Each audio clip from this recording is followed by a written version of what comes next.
Okay, hello everyone. Welcome to Hot Seat. I'm Omid Moghaddas from Iran, and joining me today is a very dear, great friend of mine, Luis Bessa from Portugal. So happy to have him on the show. Hello, Luis. I'm Thank you. sure. Hello. Hi, how are you? Good, good. So happy Hi, to have guys. you with us. Thank you, man. Thank you for the introduction. It's my pleasure to be in here and to be part of your project of talks. So thanks for having me here, my friend. Sure, with pleasure. We are so happy to have you. I'm sure the audience will enjoy your presentation. Luis is going to talk about the flap management importance in aesthetic zone, which I believe is one of the keys that we should take into consideration doing surgeries and planning for our patients, because it's considered as one of the basic things that we should know, and we should know all the aspects to be able to maximize the success in our treatments. So as a tradition, I will have a brief CV of my dear friend Luis for all, and then we go straightly to the presentation, and at the end we will have a discussion. Dr. Bessa graduated for dentistry in 2008 in Portugal. He also has a specialty in oral maxillofacial surgery in 2011 from Rio de Janeiro, Brazil. Also postgraduated in orthodontic surgery in 2011 from the Brazilian College of Oral Maxillofacial Surgery. He's a clinical director and scientific director at North Education in Porto, Portugal, also oral surgeon and aesthetic implant dentist at White Clinic, and invited professor for implant dentistry postgraduate course at ISCN Portugal. And I have to add, he is a dental XP expert. Exactly. Thank you. We are again very happy to have you, Luis, and we are ready for your top Thank level you. presentation. Thank you. Thank you. Thank you very much, my friend, for your kind introduction. Yes, that is true. XP, it's putting us together worldwide. They make a really good job. So now I will share my screen and I will start this presentation that should be more or less 1 hour and something presentation. When I will want to discuss with all of you guys the flap management in the aesthetic zone, because the flaps and the techniques around the implants and in the aesthetic zone, they have evolved so much in the last few years. So I need to address this topic, and I think this topic should be addressed because it's a high importance topic. As Omid was saying, 1 millimeter in the aesthetic zone, it's like 1 kilometer for us. So all the details should be addressed in the right situations. And we know nowadays that now I'm full screen mode. We know nowadays that implant success criteria that Albertson described in '86, they doesn't fit our expectations and the expectations of our patients nowadays. So we need to change. We need to pay attention to the soft tissues, because a fixed restoration is not enough anymore for the patients. So another great evolution of the how we evaluate the success of implant restoration in the aesthetic zone was this article, the Pink and Aesthetic Score, that came out in 2005. And afterwards, we start to pay attention of soft tissue that is involving our restorations. And we start to pay attention to the pink aesthetic that is so important as the white aesthetic for sure. But this suffer an evolution as well, because this is a 2D evaluation of all of these aspects that you see on the right side of the screen. But nowadays we are on the 3D era of dentistry, and we have to do all the things digital and 3D diagnosis. That's why we try to do. So nowadays, to evaluate the effect of a connective tissue graft, we are not more comparing photos anymore with different angles. We superimpose STL files and we can know how much we displace a margin, how much we increase the volume in one papilla, or how much we increase the height of the papillas. So for management of the aesthetic zone, I have this chapter that I always like to follow. So the diagnosis is the same, the prosthesis design is the same, and it comes first to plan the implant sites. The implant sites are always planned based on the prosthesis design. And then we evaluate the bone. If we have enough bone to place our implant on an appropriate 3D position, we can go for a tunnel approach or a flapless procedure. And then we, in measuring the defect that we have, we can compensate this only with tissue one time, or with tissue at the time of the placement and in the time of the second stage. If we have to do a flap for placing an implant in the appropriate 3D position, because we need to make some bone augmentation, we'll open this flap, but we'll use some rules to open these flaps on the aesthetic zone. And the rules, the key decision factor to decide if we need or not to open the flap in the aesthetic zone, it's just the bone. Because when we look for a case like this, and we see that we have a big horizontal defect, but we look at the CBCT and we see that we are able to place our implant, we can place our implant guided through a punch, make the tissue augmentation and the provisionalization at the same time.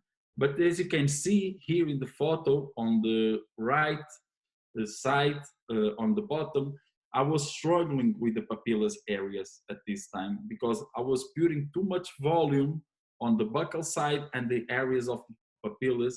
I was struggling a little bit, so I need to put one more suture to pull my papillas areas down. So first take home message is like flapless. We use flapless techniques or tunneling techniques, not flapless, when we have residual bone that allows prosthetic driven placement. And we use flaps always that we need to regenerate to place an implant in an optimal 3D position. So knowing this, our objective when we need to open a flap is to cause less trauma, to be minimal invasive, and to make less interventions as possible in our patients. So if we have the chance to place the implant, place the connective tissue graft and the provisional at the same time, we have our cases done. So this is what we are looking for to our patients. And when we need to open a flap, we need to have the right instruments and follow the right principles. And all the surgeries that we do nowadays, wherever the specialty is in the middle of the oral surgery, we always follow the microsurgical principles with the right and proper instruments, using magnification. You need to use microscope. We can use loops as a magnification, using the proper sutures and the proper materials will giving these conditions will give us the best wound healing possible. So let's go now for some flap design considerations. When we need to open a flap, how we should open a flap, what conditions this flap should have. And the flap designs, they can be put like this, like mucoperiosteal flap, mucosal flap, or combined flaps. Sometimes you have a mucoperiosteal flap that you open to expose the bone and to place an implant, and then you turn that flap into another kind of flap when you make the periosteal releasing incisions. So combined flaps, they are really used to make access to the aesthetic zone, because we know with the mucoperiosteal flap that once we raise the flap and we disconnect the periosteal from our bone, we should always expect some retraction of the bone, some resorption of the bone. So in the aesthetic zone, whenever we can use some techniques that we not have to rise a mucoperiosal flap, we'll choose this kind of techniques. But when we rise the mucoperiosal flaps, we know that the margins of the flaps, they are the critical part of the flaps, because sometimes they are too thin. So we should rise a flap with the margins of the flap, they are less proper I'm sorry, the margins of the flap, they are not less proper to necrose if they have the right thickness of the tissue. So regarding to the releasing incisions, to moving the flap or to advancing the flap, we know that nowadays we don't need to make big vertical releasing incisions, because we know that the advancement of our flap, it comes more for the periosteal releasing incisions than from the vertical releasing incisions. And we know that vertical releasing incisions, they are not good for the blood supply of our flap. Once we rise vertical releasing incisions, we are taking some blood supply from our flaps, and then we are going to expose us to more complications. So the advantages of this kind of flap is that they give you an optimum vascularity of the flap, but the main disadvantage is that you should expect always bone resorption. And when we're talking about the aesthetic zone, rise a flap and lose like ½ millimeter on the papillas high or something like that, it would be a disaster. So we try to use another kind of flaps like mucosal flaps or combined flaps in the aesthetic zone in order to expect less bone resorption when we use these kind of flaps. This because our goals, our surgical goals, is to finalize our approach in the aesthetic zone with the scarless surgeries. Okay, so knowing this, and when we look to this article that Otto Zur and Ursler came out on Periodontology 2000, I guess it was on 2016, I start to implement this kind of techniques in my practice. This article, it talks about surgery without papilla incision, basically about tunneling techniques that we learn from the perio procedures like covering recessions, is the most popular ones, and we transfer this knowledge to the implant surgery. So with this kind of techniques, we can place the implants, we can place a CTG graft and a provisional in the same time. We can compensate moderate to severe tissue deficiencies. We can do it on a second stage surgery to develop pontic sites and to cover soft tissue recessions above round implants. So the range of this kind of surgery application had increased a lot in the last years, and we should explore that and take advantage of these techniques. So we can go just for a punch flap in the minor, the horizontal defects. We just punch and roll the punch inside of the flap, or we can make a modified roll flap that we deepitalize first the area of uncovering of the implant, and then we roll it inside of the flap. And we can make, for the big defects, we can combine the buccal tunnel with the palatal sliding flap that was described by Tinti in the early 90s. And this is my favorite technique, and this is where I will go a little bit deeper in the details of this part of the technique. You can see in these videos there is a small horizontal defect, and we just use the punch technique, and we harvest and we make a buccal tunnel, and we don't need any kind of palatal sliding flap. But when we need to correct big atrophies, we need to make this palatal island flap that was described by Tinti. Why? Because if we don't do this and we put a big connective tissue graft on the buccal side, the papillas will lose some height, and the shadow of the volume, the too much volume that we are increasing only on the buccal side will give shadow to our papillas, and our papillas will look even shorter than they are. So rising this palatal flap and combining this palatal flap with the buccal tunnel, as you can see in the animation in the right side, we create the island on the palatal, and we can rise the papillas in high, and we can compensate some deficiencies on the papilla. To make this flap on the palatal is nothing more that comes up with two paramarginal vertical incisions going almost to the bone level, and then connect with these two both vertical incisions with a horizontal incision in split thickness. And then we are going to tunnel everything, advance the flap, and put a connective tissue graft underneath that will increase not only the buccal volume, but as well the height of the papillas, as we'll see after on the clinical videos and the clinical cases. So the vertical palatal incisions, they should be full thickness, and the horizontal that connect the both vertical incisions should be split thickness in order to slide the flap and don't left any bone exposed. As you can see here in this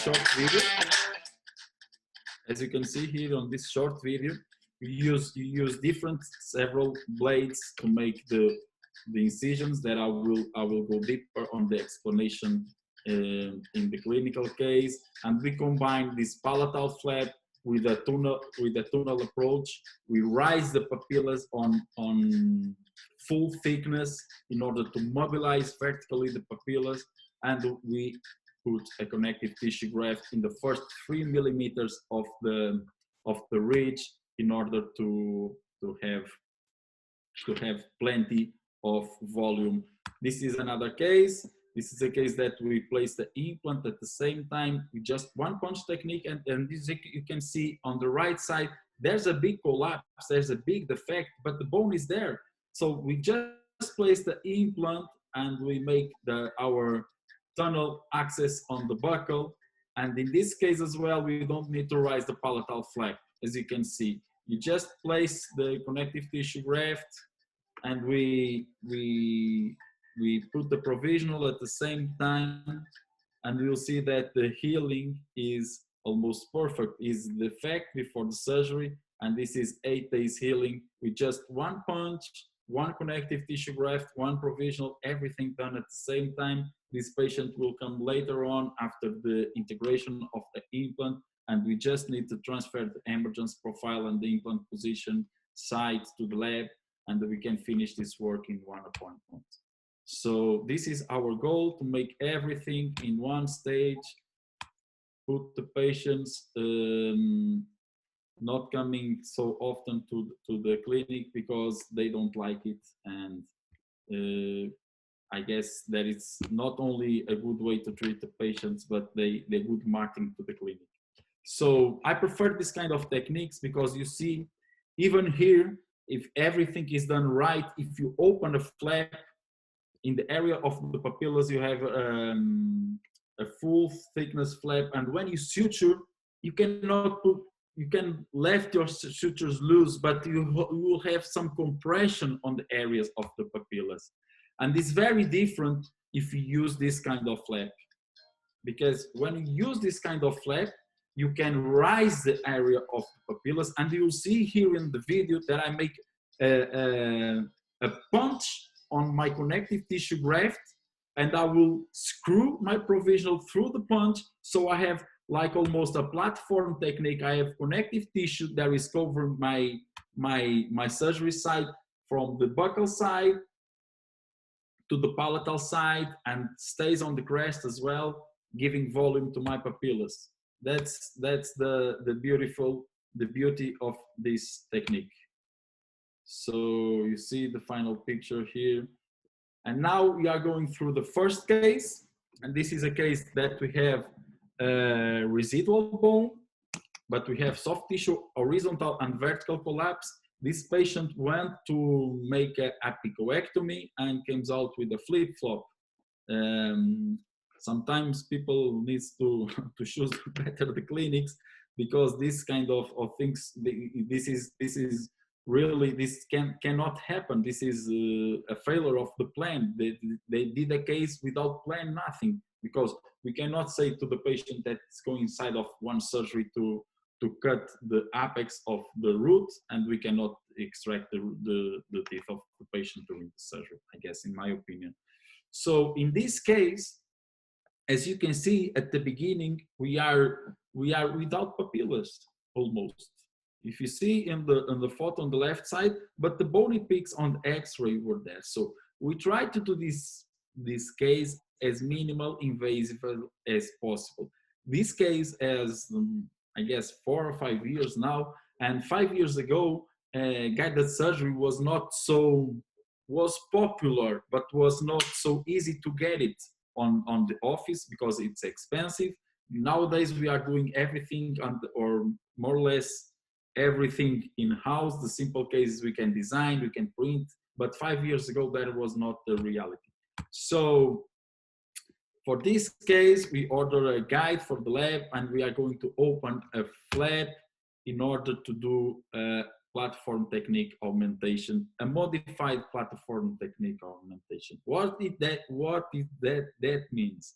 That means that we open a flap, a full thickness flap, but a small one, as we will see on the video, and we make everything by tunnel since the first surgery. So the first surgery to place the implant, we are going to open a flap, and I put this article here from Baumer and Zur, that this article taught us about the when we can improve our soft tissue during the implant therapy.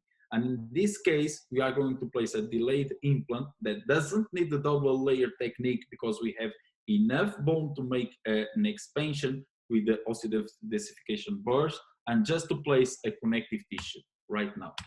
And the incision, as I was saying at the very beginning, the incision should follow, this is real-time video, just to show how long I took to make one incision. This is not a rush. We should not rush during the surgery, and we should put irrigation, magnification, and we should put anesthesia before we start our surgeries, at least 20 minutes, in order to take advantage of the hemostatic control of the anesthetic. So we check the incision, and we see that we were able to split the flap in a good manner, and then we go further and we go to release the periosteum. And to release the periosteum, you should be really gentle. And now here in this video, I'm using a 15C blade. Nowadays, my preference to do this will be a 50 blade that has a bigger surface and gives me less risks to perforate my flap. And you see that we should control the blade through the transparency of the flap, and we shouldn't elevate the flap to see the blade, because we increase the risks of perforations. So this is our guide at that time. We perforate, we took an X-ray as we do by protocol to see if we are in the middle of the prosthetic space in this kind of case. And you see, as I said at the beginning, this case we have enough bone to place the implant. So we expand the bone with the osteodensification protocol. We place a 3.3 millimeter implant, which is a narrow implant, but in this case with a stable occlusion, and it fits very well, and we avoid the bone graft like this. Look, Omid, you know me, you know that I love to graft. Reconstruction is one of my hobbies. But as I used to say, I was talking with Paulo, that was with you as well, and I was talking with Paulo last week, and I was saying that I just jumped the phase that I want to regenerate the world, you know. And nowadays, if I can do my cases with only soft tissue resources, maybe it will be my preference, because I know that I will avoid the scars of too much surgery, and the result will be even better sometimes. So we harvest a free gingival graft, and you see that this patient he has not a very high quality tissue. He has lots of fat in the tissue. I remember that I put this patient like 6 months under vitamin D to increase the levels of vitamin D. He has a little bit of general health issues, and you can see the quality of the graft was not so good. So we stabilized this graft, we deepitalized the graft. I didn't turn this side to the bone. Nowadays, I'm always doing this. The side of epithelium, I turn into the bone. And we stabilize the connective tissue graft with a mattress suture on the palatal. And with all the space that we create with the periosseal releasing incisions, we take the tension out of the flap and we can tunneling this big piece of connective tissue graft and then suture this without any tension. You see that the suture is very loose on the left with two double sling sutures on the papilla sides and one simple suture in the middle of the breast. The healing was uneventful, but as you can see, we are not able to augment the areas of the papillas as much as we want. This is just a stabilizing suture on the buccal side to the CTG, and this suture should be very loose as well in order to not cause any kind of scar. You know that the tissue will swell until the third day, and if we left our sutures very tight, the swelling of the tissues will induce the sutures to make scars in our tissue. So we bonded the provisional and we cut the provisional. We cut the provisional because we are willing to, we are expecting that the tissue will move coronal, and the tissue came coronal. This is 1 week follow-up, and here we can see that the result was very good. For 1 week post-operative, the tissue comes coronally, the color of the tissue is good, and as you can see, even lifting my suture, my suture on the connective tissue really loose, you see that it start to making a scar there. So pay attention to the sutures. This is 2 weeks follow-up. We take out the sutures. We can see there is a little bit of regression of the tissue there because there is less swelling now, and as we expect, when we go for the second stage, we have a little bit of retraction of the tissues. So we got a little bit of black triangle open there. Yes, we have a lower level of our zenith that we can take advantage in the second stage to make pressure on the tissue and expect the papillas to go to coming down. And when we see the buccal volume, maybe for the quality of that tissue that we put inside that was really fatty and glandular, we have some contraction. So we decide to go for to classify this as extended defect and go for a subepithelial connective tissue graft in a buccal punch with tunneling technique, combine it with palatal Iceland flap. So I always kept my guides for the second stage surgery.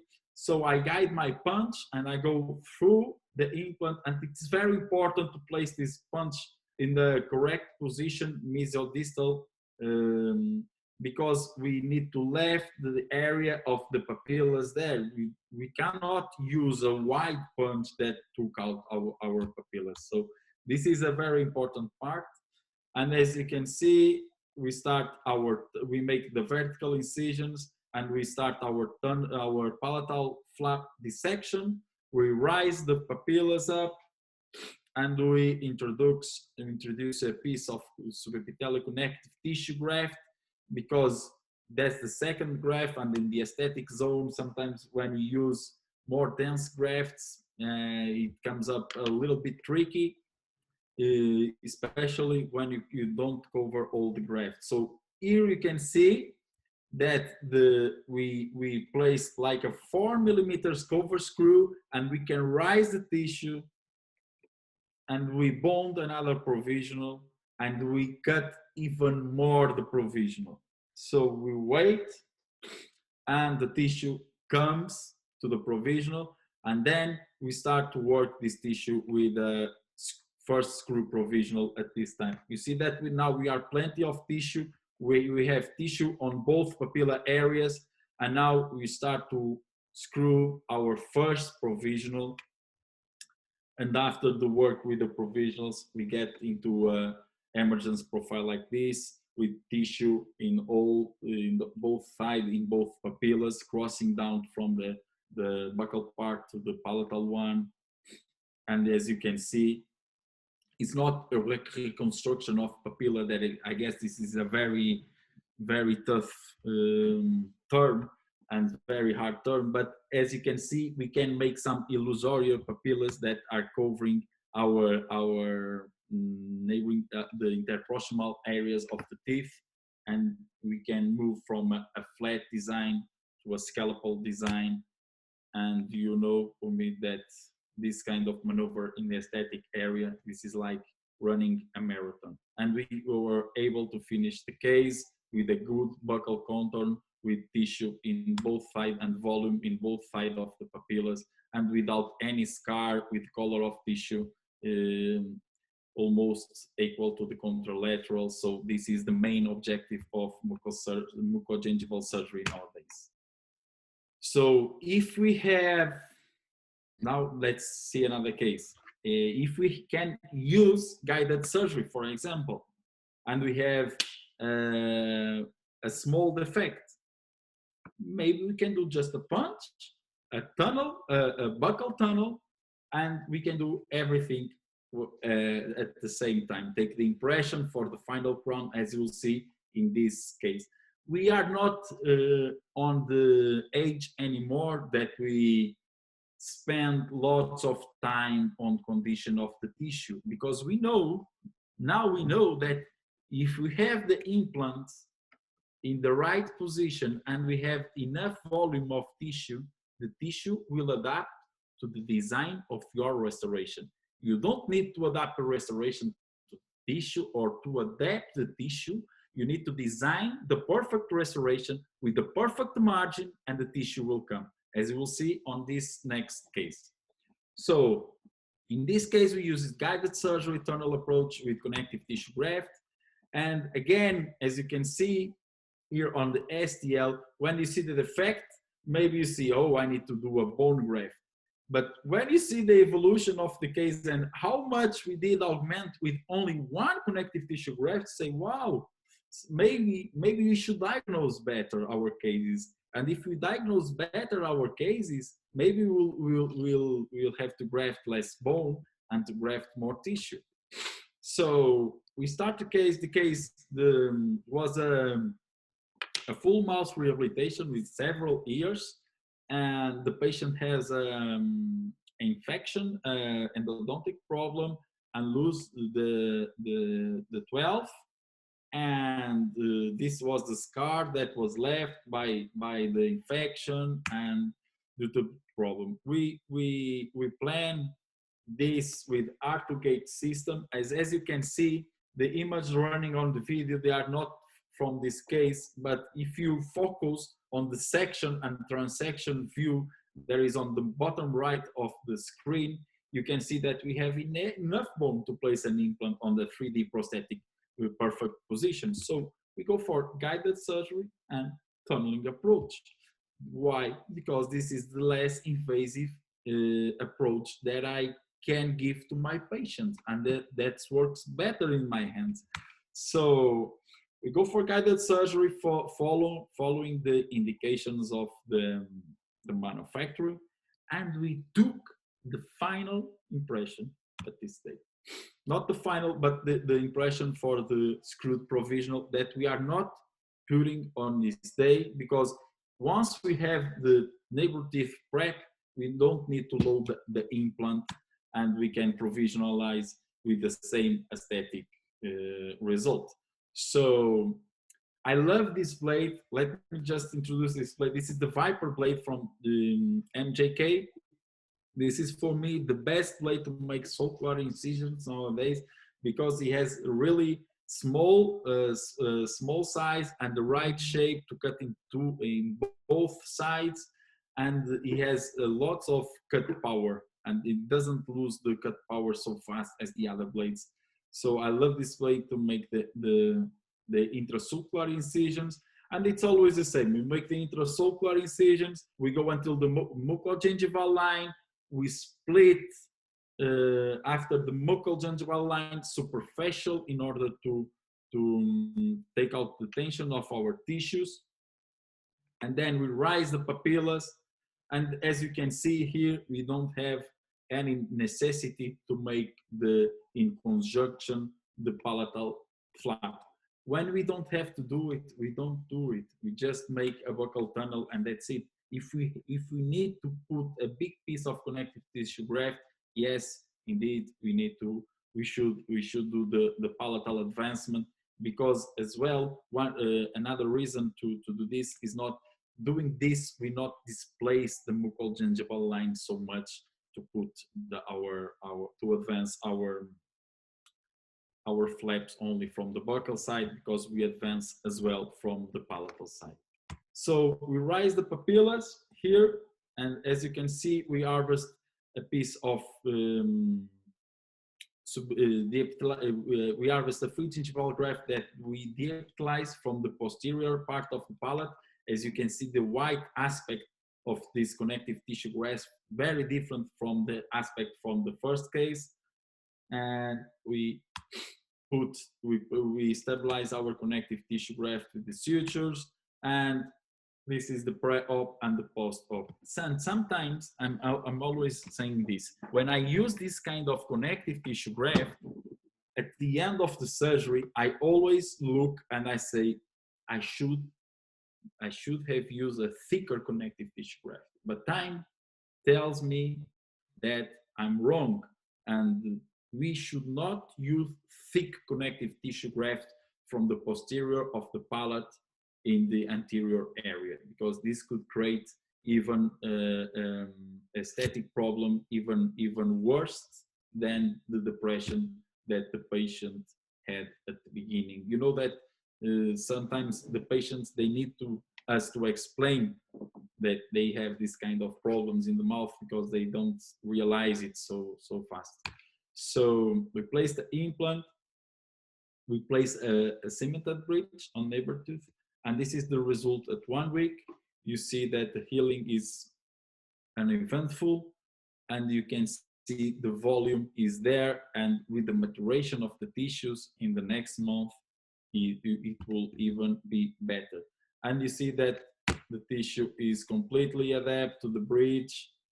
This is 3 months follow-up. We left one suture there, then we need to take it out, but the tissue has the color, the texture, and any scar because we didn't open any flap. So keep the guides for the second surgery. Always keeping the guides. I kept the guide for the second surgery, and this is what we have.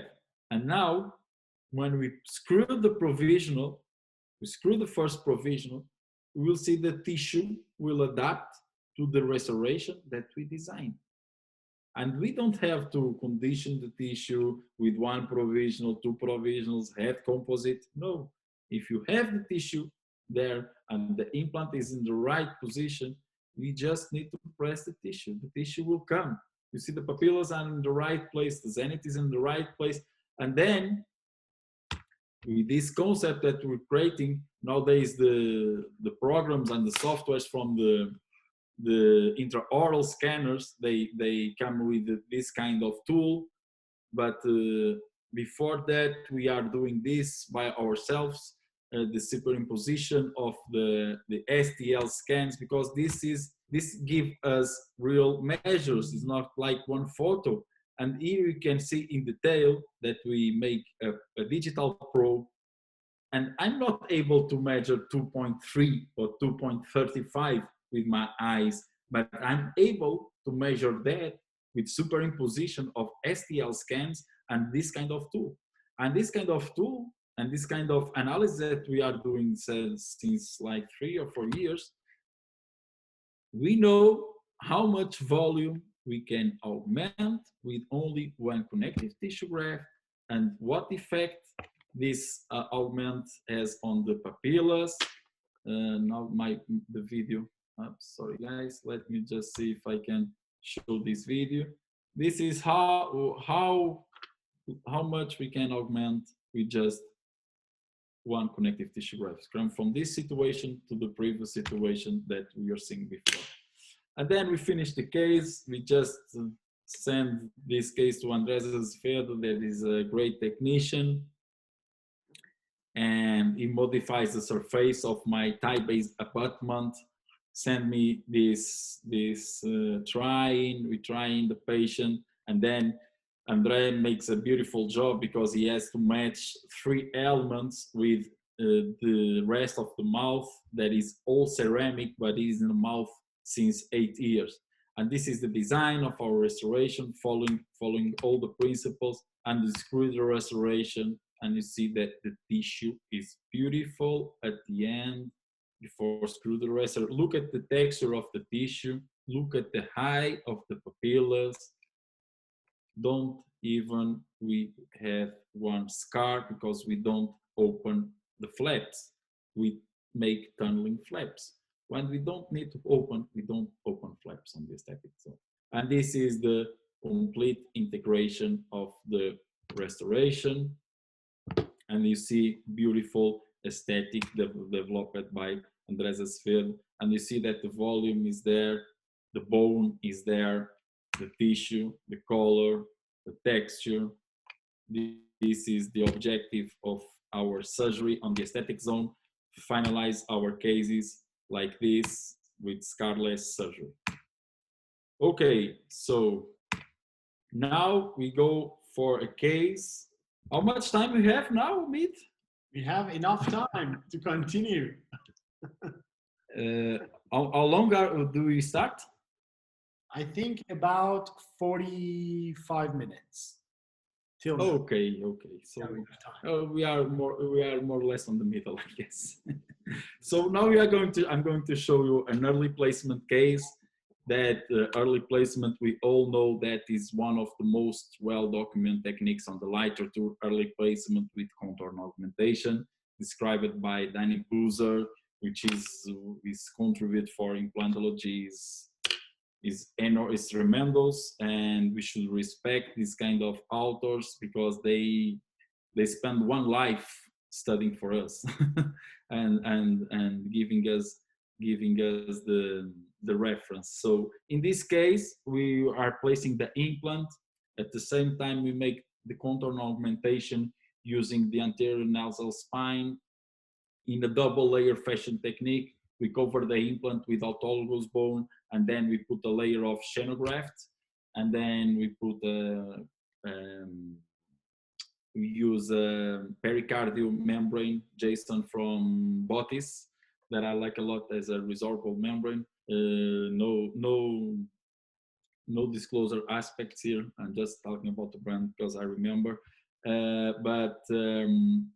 And then I will show you how I manage this case a little bit different from the original technique. Why? Because the original technique for me has one mistake, that is the design of the flap. As you can see here, you see 2 scars there. And for me, nowadays, I try to improve this. If I can, I will fight not to have this. So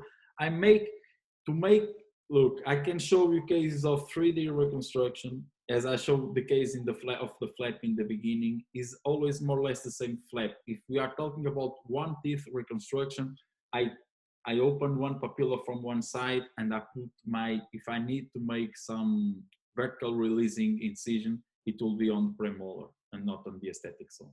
So you see the case here, the patient came with a flip-flop, margin alteration, volume alteration, color alteration of the tissue.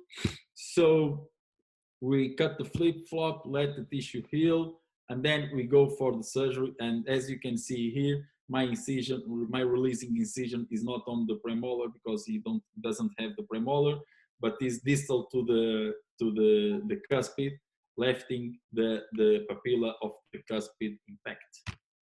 You see here the CBCT of the patient. We have a little thin bone, So we use a thin implant and we regenerate. This is the sequence of the first surgery. We raise a mucoperiosteal flap. We use the same flap to do the apicoectomy and the retroobturation with MTA. We place a bone level implant.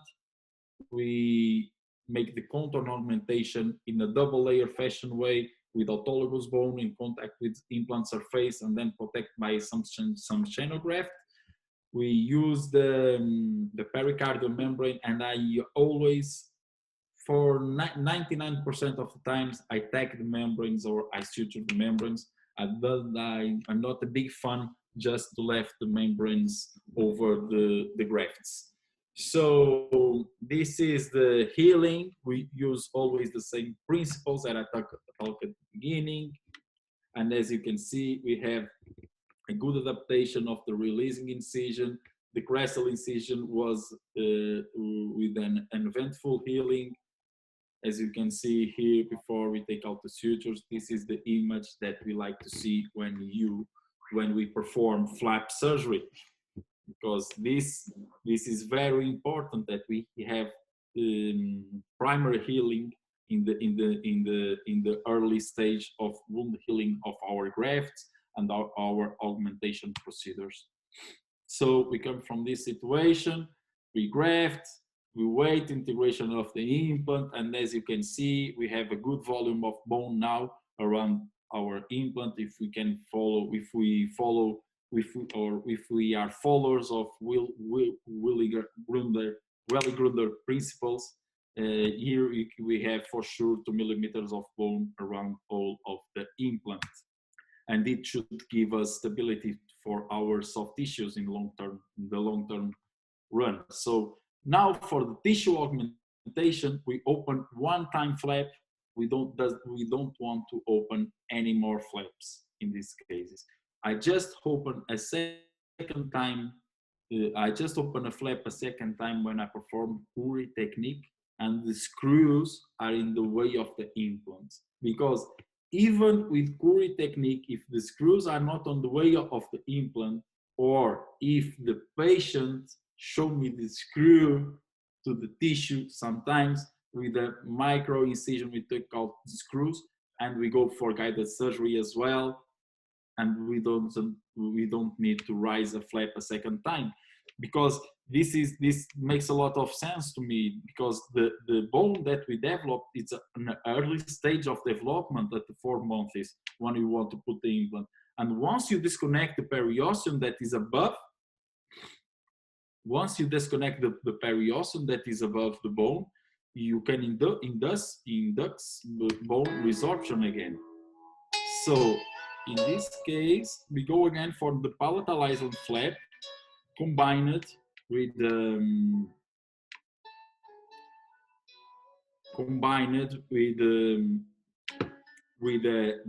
buccal tunnel.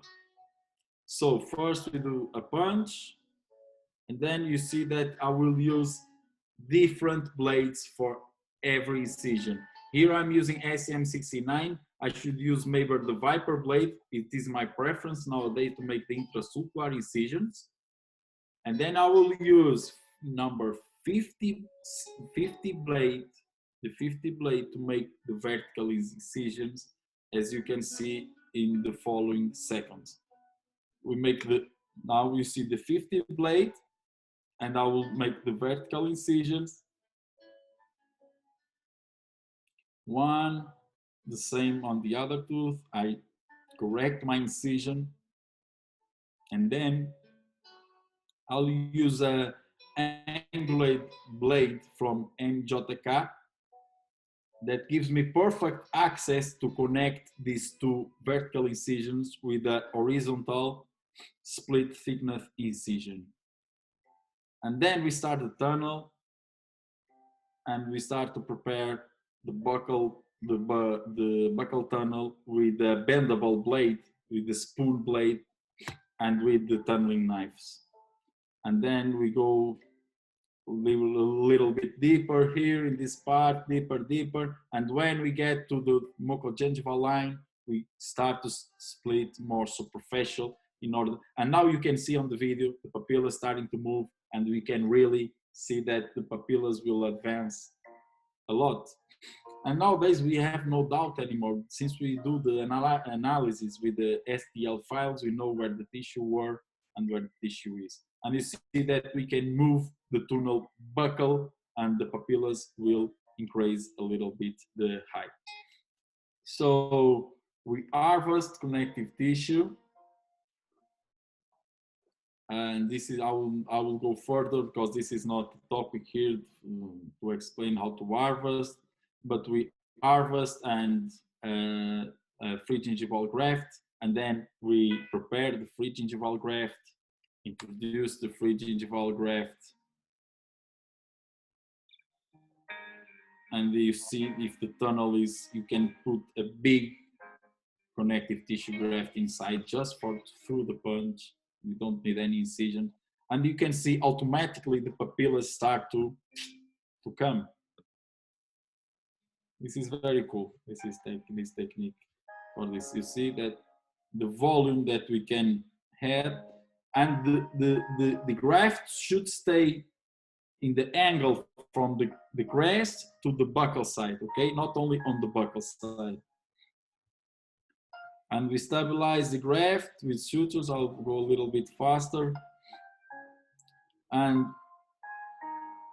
then we make some sling sutures in order to traction the papilla a little bit more, as you can see here. This is the healing, 8 days healing. And we come from this situation to this situation without raising a flap, and I think that is a very cool situation. So then we screw the provisional and we wait the tissue maturation, and you see that we have the volume, we have the papillas, but we have as well not overbuilding the volume, because the overbuilding will be, I guess it will be one of the future topics of the Congress, the soft tissue overbuilding, because it causes a problem as well. And you see that we have tissue in both embrasures, in both papilla sides, and we finish the case like this. No scars, texture, color, everything is in the right place. So to finish. No, I just want to have. Yes, you have some questions? Yeah. Before you continue, about the sling suture that you utilized after putting the connective tissue graft in the area. Yeah, the sling suture. I can show some detailed images. The sling suture, it should came from the. Let me see. It should came from the buccal side. If you connect the provisional at the same day, because it's possible to do it as well. If you connect the tissue at the same day, you can do the sling sutures on the contact point. Otherwise, we can be with this suture through. We come through the buccal and we pass to the embrasure, and we have to pass to the island of connective, the island of the palatal flap. I will search for an image to explain this, because the suture will traction the island, the palatal island, you know. And when you make some traction on the palatal island, you have more space to augment the papillas. I don't know if I was clear. Yeah. So the point that I wanted to highlight is that with that sling suture, you also grab the connective tissue with the flap. So flap. Exactly. To have more adaptation of the connective tissue to the flap as well. But in case that you wanted to put the provisional, you will like hang it around the contact, right? Around the contact points, like I show you at the very beginning. Let me just show you this image. Wait. And while you're looking for that image, I wanted to also ask that you mentioned in the cases that you do the de-epithelialized free gingival graft. You harvest the free gingival graft, you do the de-epithelialization and put the connective tissue. You said that you prefer to put the side that you do the de-epithelialization on the bone. Yes, And because it looks like that we experience less problems doing like this, less aesthetic problems. There is nothing yet to prove this, but I have this discussion with Ursula and Zur, and his advice is to put always the side of the epithelium into the bone. Got it. That's why I was making that comment. Nothing to prove, but in my experience, I have less problems with encapsulation of epithelium like this. Mainly when we are working with split thickness flaps. Okay, if we put a full thickness flap above a thick connective tissue, it looks like the full thickness flap will prevent more this kind of proliferation. But when we are working with thin tissues, that's the problem. That sometimes, as we has published something about the hyperplasic reaction of the soft tissue grafts, and that is very cool article. I have it on my presentations on this now, but that is a very cool article, a very good article. And I think, as I mentioned before, the overbuilt and the scar tissue that we sometimes are creating with the soft tissue augmentation, that will be a future topic for the meetings for sure. So for finish the presentation, and not less important, is to know when we should not graft and when we should not place implants in our patients. And this is a case, one of the cases that I found that this patient was not candidate either not to bone graft, not to implants anymore, because this patient has an immediate implant on 11, and the implant fails. He has a failed endodontic treatment. She had 2 times apical surgery, and when I saw this CBCT before I saw the patient, I say, wow, one more query on the aesthetic zone. I say like this, and then when the patient comes inside of the office, man, I say, no, I will develop a Pontic site on this patient, because this patient does not has the profile to go through bone augmentation, soft tissue surgery, because she was really upset with the treatment.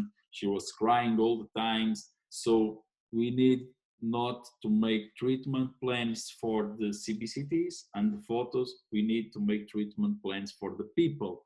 And this is a very important topic that I discuss always with my students. Make the treatment plans for the people, not for you.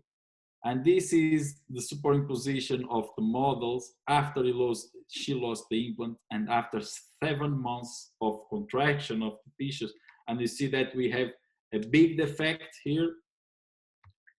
And clinically, we have this situation. This is because mainly of the dentists, when they saw a space, they want to fill the space with the restoration. And she was wearing a bridge that was pressing too much the tissue. And the first thing that we should do in these cases is like cutting the Pontic and wait for tissue maturation, because with that condition that we are seeing here, we don't have conditions to do any kind of surgery here, even to make a punch or to try to mobilize, because this tissue is full of inflammatory exudate and it has no physical resistance, and it will tear everything. So we cut the provisional and we wait, and in 1 week or 2 weeks we have this kind of situation.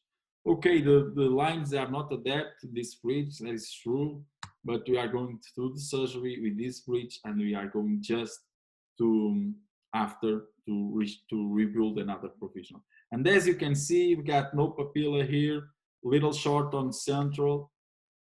So what we are trying to do? We're going to try, in this case, you can look and say, okay, let's do a platform technique. If you do a platform technique here, maybe you need to went to for a second surgery to replace the mucogingival line if you advance too much. So I was thinking, if Giovanni Zucchelli, if he can put a piece of connective tissue graft on the crest and a piece of connective tissue graft on the buccal with one flap, why we cannot aim to do this with a punch? So my thought was that one. So I did not make the whole punch. I went to a trapdoor incision here, and I make my surgery with the same sequence that I was showing until here. I make my tunnel, buccal tunnel, I raise my papillas in the full thickness fashion way, and I harvest a big piece of connective tissue graft that I will wrap, and then I will, the article of Howie is here, and it's here. I know I was talking, it's here to talk about the thickness of the graft. And you see that I'm using a big graft, but it's not so thick. And that this is one of that cases that at the end of the surgery, I will show you the image and you say, maybe I should add more. Sometimes we fold and we suture this kind of connective tissue. So I split it and I suture half on the crest and I put half on the buccal side. And you see here, we don't mobilize too much, but we put the bridge and we wait for the tissue maturation. And as you can hear, there is some sling sutures above the pontic. You see that they are transparent. You cannot see it very well because someone from Resorba find a way to make a trap for the dentist. They make a 6-0 and 7-0 suture that is transparent. That there is no color and you cannot see it to suture. It's very, very tough job. In 1 week, we have this. And when we start to compare all the STL files, the blue one is the STL, the first one, the first one on the list is when the implant fails. The second one, the blue, is the contraction after 7 months. The white one is after the connective tissue graft, and this one is 6 months, the green one, after the restoration. Although it's not perfect case with one surgery, I guess we manage very well the emergence profile of this pontic. Then we go to the exocad. We design a new bridge with more space for the papillas because this tissue has potential to grow, and we wait and the tissue continues to grow, and with just one surgery we were able to come from this situation. But wait, the videos are not working. And we know that when we press the tissue with the pontic, the papillas will come out like this. This is a virtual simulation with the superimposition of the STLs. And if you can see in another view, I'm sorry, if I can show in another view, we came from this collapse, from this to this bulky situation, which is very pleasant for the patient and for us. We wait and we came from this situation to this situation, one surgery only, STL analysis, and then Andres Azevedo make us the final restoration, and the patient was very happy with the solution. And when the patient is happy, we are happy as well. So Andres make me the beautiful framework, put me the ceramics, and make me the beautiful restoration with the full integration of the tissues. So in one surgery, I guess this was a good result. And this case was just here to show when not to make bone grafts and when not to think about place again implants, because the emotional of the patient should be a key factor for decisions when we're talking about working in the aesthetic zone, more in the high aesthetic value cases with the high lip smile line and triangular shape of teeth and things like that. But the emotional should count as well. So this was what I have to show to you and to share with you guys. And now we are able to start our discussion. Yeah, thank you so much, Luis, for full of information of your presentation. Beautiful case management, beautiful case management. Some of them was really tough. And your presentation really shows how important is the soft tissue management in implant dentistry. Something which I believe that many dentists around the world really does not take that serious in the consideration. And so many people think about bone grafting, but at the end of the day, the thing that bone grafting is soft tissue management. Yeah. The thing that that's aesthetic and long-term stability is the soft tissue and the importance of provisional restorations. I asked a question in the middle that about the approach that you had for your soft tissue grafting and fixation, and I believe it's also very, very important how to suture the graft, because sometimes we place our graft, but we are not able to place it. Yeah. The immobilization of the graft is one of the key factors for the full integration of the grafts. So I agree with you, the way that we suture, the place that we suture, we should not suture the grafts too high. We need the grafts on the crest, on the change from the crest to the buccal side. And that 3 millimeters, that's where the magic happens. And that is in that space that we should aim for stabilize our soft tissue grafts. Exactly. I really noticed the area that you put your sutures in fixing the connective the tunnel, and it was like about 2 to 3 millimeters from the gingival margin. So I think that's a really important key. And the question also that I asked in the middle of your presentation about the sling sutures, because like the technique was introduced by Marcus Herze, going around the contact point to keep the tissue and margin coronally positioned, but you did the same thing without having the provisional and slinged it around the adjacent tooth to exactly the connective tissue and bring it also underneath the papilla to give volume to the papilla also. So one question that I have about the approach of palatal island flap, do you think that you can do the same type of soft tissue augmentation in the buccal without connecting those vertical incisions in the palate, or no? No. If the defect is big, no. We should connect the both flaps. Why? Because you saw on the videos when I connect the both flaps and I raise the papillas got really mobility. Yeah. And then we can change the design of the connective tissue. For example, the one that I make the punch in the middle of the provisional, and then we have buccal, crestal, and palatal continuation of the tissue with 2 lines of connective tissue underneath the papillas.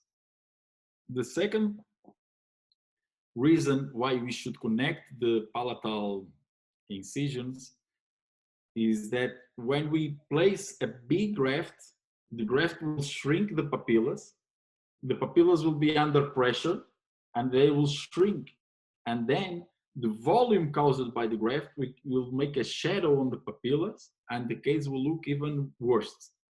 So I guess it's very important in big defects to connect the palatal island flap. As well, I'm using the palatal island for bone regeneration in order to don't displace the mucogingival line from the buccal side too much, and it works perfectly. I need to say that Tinti was a genius at that time. Yeah, and one more thing on that topic is that what if the incision be full thickness instead of partial thickness, especially in the palate? Yes, Look, this flap, if you go through the literature, the incisions on the palate, they were described in different ways, from full thickness, the vertical ones, to the split thickness, the horizontal one.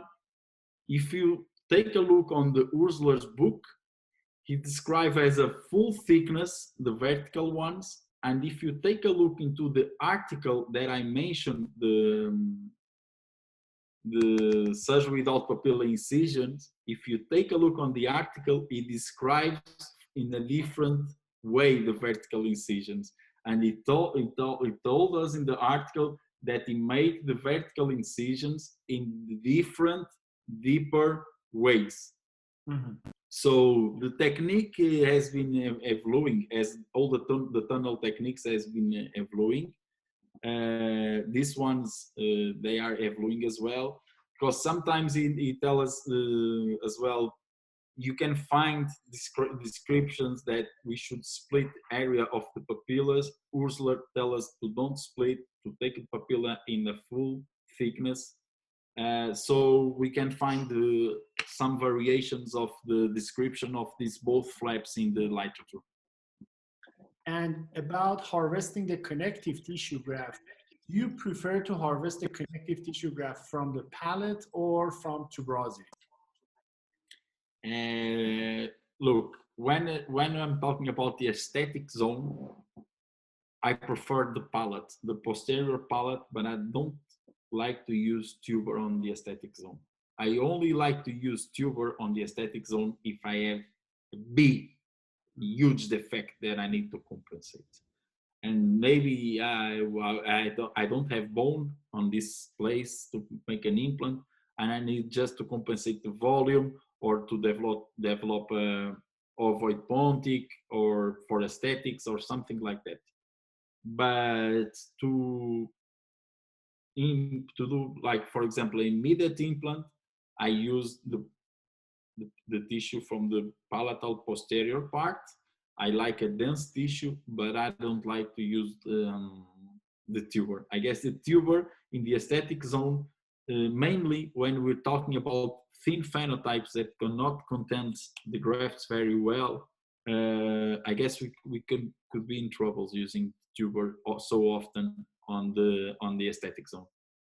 Yeah, you're right. I think one of the articles that also you presented the case by Howie Gluckman was about that graft from the tuber, yeah, because it usually grows during time and makes some aesthetic hyperplasic reaction.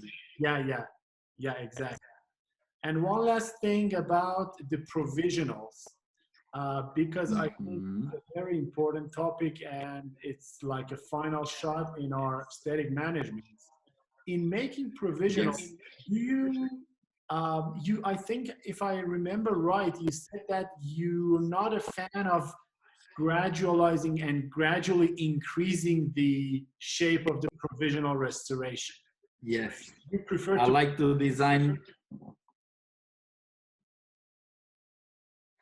Connection is really.